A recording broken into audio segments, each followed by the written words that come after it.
keadaan Bapak hari ini? Alhamdulillah, seperti biasa baik. Oke, Pak Wahyudi, hari ini kita akan melaksanakan proses coaching terhadap coach. Sebelumnya saya akan menjelaskan tentang rubrik penilaian yang akan saya nilai pada saat proses coaching nanti.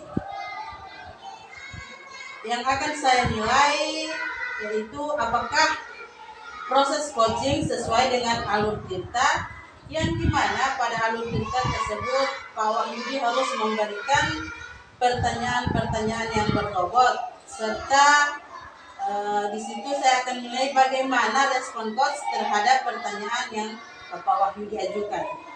Kemudian perlu diingat bahwa dalam coaching itu punya prinsip coach, di mana nanti yang akan menjadi penilaian saya yaitu kemitraan, proses kreatif, dan memaksimalkan potensi.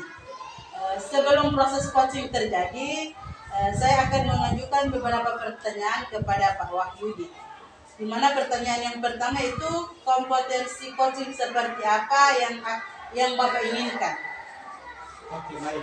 Kompetensi yang saya inginkan nanti mungkin bisa mendengarkan dengan aktif, dan juga saya akan dengan aktif, penuh, dan seperti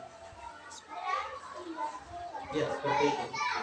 Oke, selanjutnya pertanyaan saya kedua, bagaimana kompetensi yang bagaimana yang spesifik yang Bapak inginkan setelah proses coaching itu terjadi? Kompetensi yang spesifik yang akan saya inginkan mungkin menjadikan Bapak bisa mendengarkan dengan aktif dan juga memberikan pertanyaan yang berbobot. Kemudian pertanyaan saya yang terakhir, indikator ketercapaian dan tujuan pengembangan seperti apa yang Bapak harapkan ke depannya?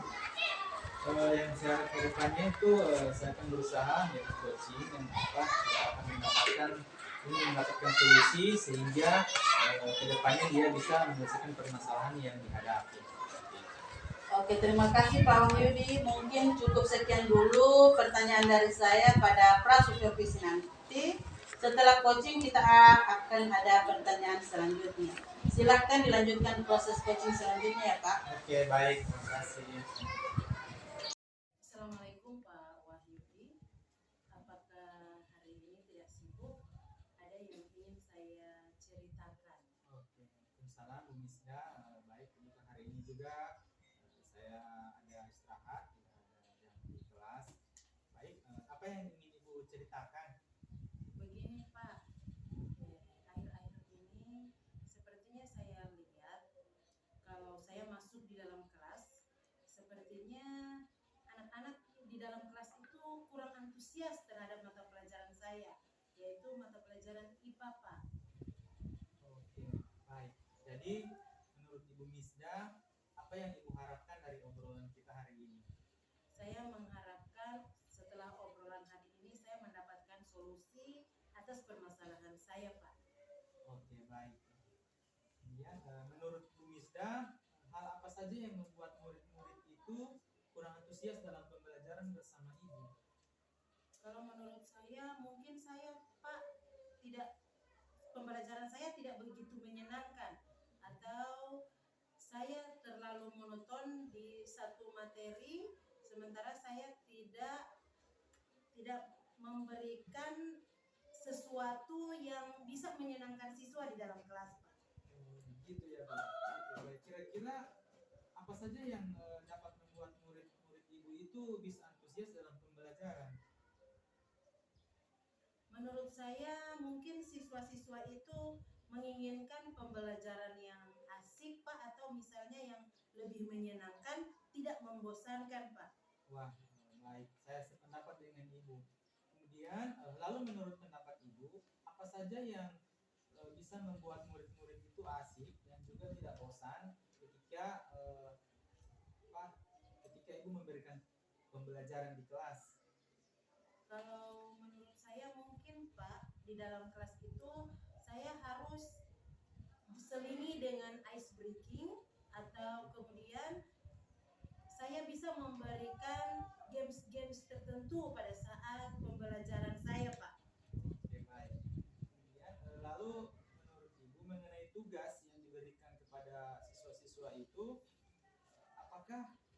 penyebabnya sehingga mereka itu kurang antusias dalam pengumpulan tugas?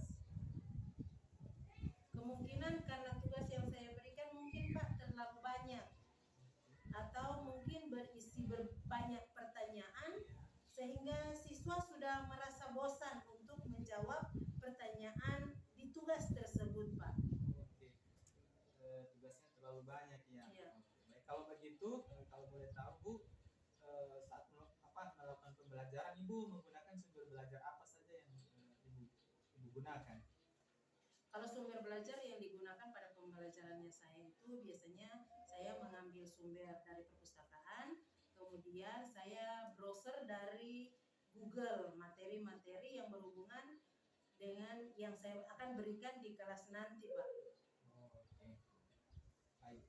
Adakah sumber belajar lain selain buku tes yang Ibu gunakan di perpustakaan? Iya Pak, saya pikir banyak sumber-sumber yang bisa kita gunakan, misalnya ada YouTube, kemudian artikel atau blog, kemudian ada tulisan ilmiah yang ada di internet, atau bisa kita menggunakan aplikasi yang paling tren sekarang, mungkin TikTok atau Instagram Pak. Oke, baik, betul sekali Bu. Saya yakin bila Ibu bisa menggunakan berbagai macam sumber belajar itu pasti akan membuat murid-murid itu antusias dalam pembelajaran. Baik, jadi sekarang apa rencana Ibu untuk bisa menyelesaikan masalah ini? Ya, yang pertama saya lakukan jelas saya harus merancang pembelajaran yang lebih menyenangkan, dan lebih mengasihkan dengan menggunakan berbagai sumber belajar seperti video, YouTube, dan TikTok. Kemudian yang kedua, saya memberikan tugas yang ringkas, jelas, dan tidak terlalu banyak soalnya. Kemudian saya akan melaksanakan pembelajaran berdiferensiasi sehingga murid tidak terkesan dipaksa, tetapi mereka memang dengan senang mengerjakan tugasnya. Misalnya menggunakan drama, lagu, puisi, pantun, dan laporan digital Pak. Oke, baik, bagus sekali rencana Ibu itu, mudah-mudahan bisa berhasil.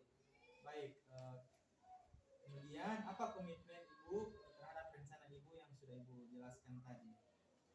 Saya berkomitmen untuk selalu membuat rencana pembelajaran yang mengasihkan, kemudian menggunakan berbagai sumber belajar untuk eksplorasi materi, sehingga murid-murid saya dapat menjalankan merdeka belajar, dan saya akan membuat murid-murid saya senang dalam kegiatan eksplorasi materi. Tanpa ada unsur paksaan, akan saya serahkan pemilihan sumber belajar pada murid-murid saya. Oke, berarti kedepannya Ibu akan membuat rencana pembelajaran yang mengasihkan ya. Baik, bagus sekali apa yang sudah Ibu jelaskan tadi. Saya sangat mendukung.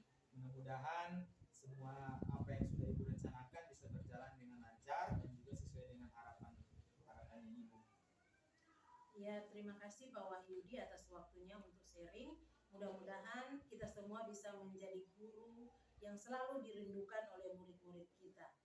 Amin. Oke, amin. Sekian Bu. Terima kasih. Terima kasih Pak. Gimana perasaannya setelah melakukan proses coaching hari ini? Alhamdulillah sudah sedikit lega dan sudah selesai melakukan proses coaching tadi. Oke, karena Bapak sudah melaksanakan proses coaching, ada 2 pertanyaan yang ingin saya ajukan terkait dengan proses coaching sebelumnya. Apa saja yang sudah dilakukan terhadap indikator pencapaian?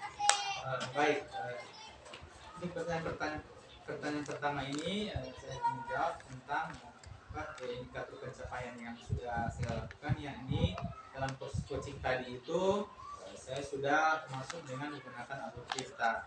Kemudian di proses coaching juga tadi itu sudah menurut kita, yakni ada tujuan, ada rencana aksi, dan juga sudah melakukan tanggung jawab coaching terhadap rencana yang akan dilaksanakan ke depannya. Oke, terus yang pertanyaan saya selanjutnya itu kompetensi apa yang ditingkatkan setelah melaksanakan proses coaching tadi? Kompetensi yang ingin saya tingkatkan yakni bisa menjadi pendengar yang aktif dan juga ingin bisa memberikan pertanyaan-pertanyaan yang berbobot sehingga coach itu bisa menggali potensi yang dimiliki dan rencana ya kedepannya itu bisa lebih baik lagi. Oke, terima kasih Pak Wahyudi atas waktunya ya untuk hari ini. Semoga kedepannya proses coaching kita berjalan dengan lancar. Lebih dan kurangnya saya mohon maaf. Wassalamualaikum warahmatullahi wabarakatuh. Waalaikumsalam warahmatullahi wabarakatuh.